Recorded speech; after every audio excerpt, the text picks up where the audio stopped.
동해 같은 경우는 잠수함의 천국이라고 해요.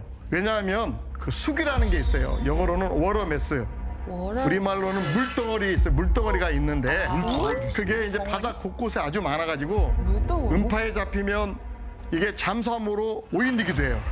그러면 이제 해군 전력들이 막 수상함 또 헬리콥터 다 투입되겠죠. 네. 근데 이게 만약에 수기라고 그러면은 많은 시간을 허비하는 경우도 종종 있어요. 즉 대잠 환경이 굉장히 불리해요.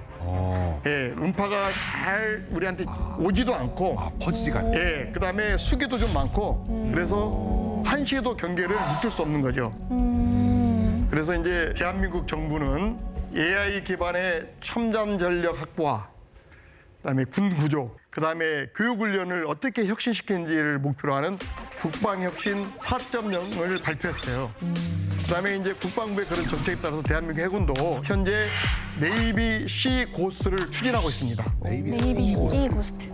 미국의 유령 함대와 비슷한 개념의 고스트의 유령이라는 뜻도 있지만 가디언, 하모나이즈드 오퍼레이팅 맨드 시스템 and technology based unmanned system 그런 약어예요.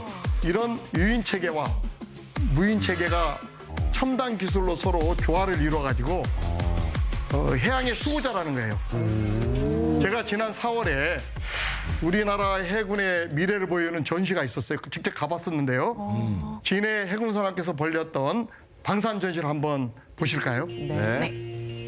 지금 보이는 것이 바다의 검, 해검2인데요. 무인이구나. 수상, 수중, 정찰용 무인수상경으로 강조류 환경에서도 귀래나 잠수함까지 포착할 수 있고 의심스러운 표적이 있을 경우에는 장착된 무장으로 즉각 대응이 가능하다고 합니다. 이것은 바다의 유령, 해령으로 수색 정찰용 무인 수상 체계인데 자율 운항이나 충돌 회피 기술이 인공지능 기반으로 탑재되어 있다고 해요. 저 속도로 저렇게 피해가요? 이야. 특히 이번 전시에서는 처음으로 선보이는 고속단정에 적용된 자율무인 키트는 아주 낮은 비용으로 유인 함정 및 민간 선박을 무인 수상경으로 개조해서 24시간 동안 정찰이나 해난 사고 대응, 공격 임무 등을 다양한 운영이 가능하다고 합니다. 저 정도면 부산 광안리에 보트 투어 하는 애들 같은데. 조그만 아니, 게. 근데 지금 기동성이 정말 좋아 보이는 게 눈에 띄네요. 네. 와. 저런 배 있었어 진짜 형 말대로 광안리 그쪽에 그래. 있었어요. 그 원래 그 빠르게 그걸 레저용이야 다니는. 빨간 보트 그 배처럼 아주 되게 빠르네. 엄청나게 빨리 빨라요. 움직이네. 또 있습니까? 예, 이것은 이제 대잠 정찰용 무인 잠수정인데요. 2017년부터 우리나라에서 개발해가지고 2년 전에 벌써 운용 시간에 성공했어요. 여기에는 대잠 표적을 탐지하기 위한 능동, 수동 소나의 음향 센서 신호 처리 기술과 장기간 동안 작전을 수행하기 위해서는 수소 연료 전기 기술이 적용되었다고 합니다. 이것이 만약에 투입되면은 무인 수상정들과 이제 수중 통신을 통해서 이제 전술 정보를 송수신할 수도 있고요. 와이파이. 다수의 무인 수상정과 협력해서 작전 수행이 가능해져서 해군 작전의 영역이 크게 확장될 거라고 보고 있어요. 또 이거 한번 보시죠.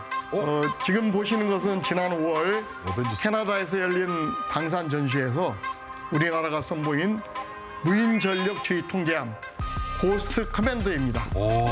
지금 이제 보시는 무인 전력 주의 통제함에는 전투기만 실는 게 아니라 이런 무인 항공기, 무인 수상함, 싹 다 무인. 그다음에 필요하면 무인 잠수함까지 여기다 실어가지고 운용해서 해상에서 그다음에 수상에서 공중에서 동시에 정찰과 공격도 할 수 있다고 해요.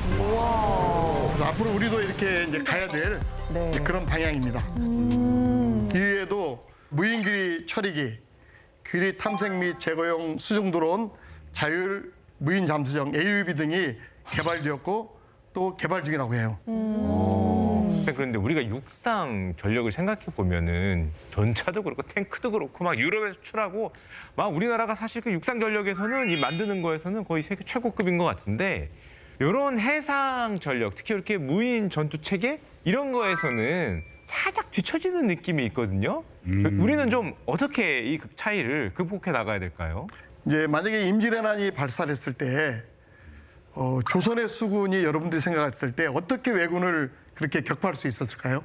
거북선 아닙니까? 쌤 거북선? 예, 맞아요. 예수가 선생님 맞아요. 충무공 이순신이 준비한 판옥선이나 거북선이 일본보다 우위에 있었기 때문에 가능했던 겁니다.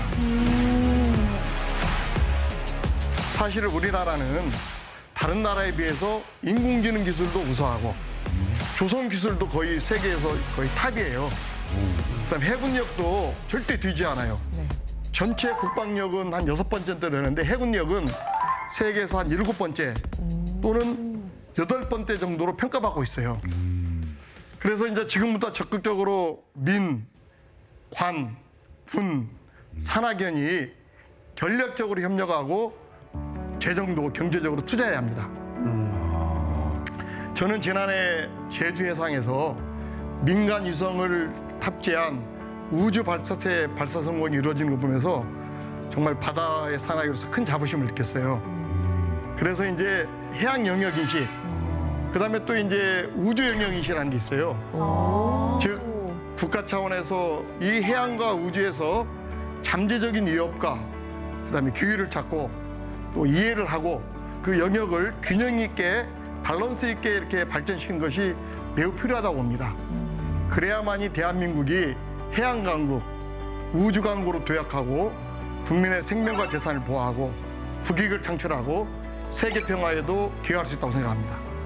최근에 민간이 국가 우주 산업을 선도하는 뉴 스페이스 시대라고 해가지고 사천에 우주항공청이 개설이 됐거든요. 즉 우리나라도 우주 산업뿐만 아니라 오늘 우리가 공부한 그 해양 산업, 그런 민간의 우수한 기술, 그런 산업체가 정부를 이렇게 선도하고 그런 뉴 오션 시대로 함께 성장하도록 국가적 리더십과 그다음에 해양, 국민적 성원이 아주 필요합니다.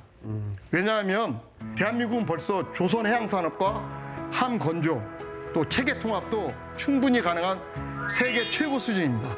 그래서 이제 K해양방산 생태계를 국내의 시장 환경에 맞게 전략적으로 조성해 준다면 저희들은 일자리 창출도 되고 그다음에 이제 세계 시장에서 충분히 경쟁 우위를 점할 수 있다고 이렇게 평가합니다.